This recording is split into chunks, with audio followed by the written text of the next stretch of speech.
Good evening বন্ধুরা। তো সবাইকে জানাই শুভ বিজয়ার অনেক অনেক ভালোবাসা, অভিনন্দন। বড়দের আমার প্রণাম, ছোটদের অনেক অনেক ভালোবাসা। তো আজকে হচ্ছে বিজয়া দশমী। তো আমরা রেডি হয়ে গেছি, আমরা এখন যাচ্ছি নয়াপল্লীর ঠাকুর দেখবো, আর ওখানে রাবণ পোড়া হয়। তো রাবণ পোড়া দেখবো। আর এই যে আমি রেডি হয়েছি এরকমভাবে, আর চিত্রাঙ্গীও রেডি হয়েছে, দাঁড়াও দেখাচ্ছি। এই যে চিত্রাঙ্গী এরকমভাবে রেডি হয়েছে। এই ড্রেসটা হচ্ছে চিত্রাঙ্গী পাপা দিয়েছে, মানে পাপার পছন্দ, সব ড্রেসই দিয়েছে, কিন্তু এটা হচ্ছে পাপার খুব পছন্দের ড্রেস।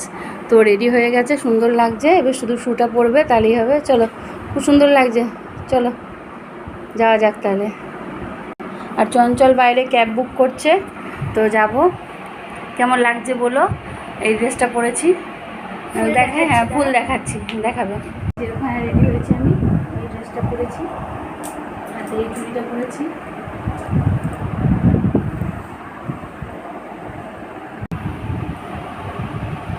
তো চলো যাওয়া যাক। বেশি সন্ধ্যা হয়ে গেলে আবার হয়ে যাবে রাবণ পোড়া, শুধু ঠাকুর দেখে আসতে হবে। চলো টাটা। Ready, tata.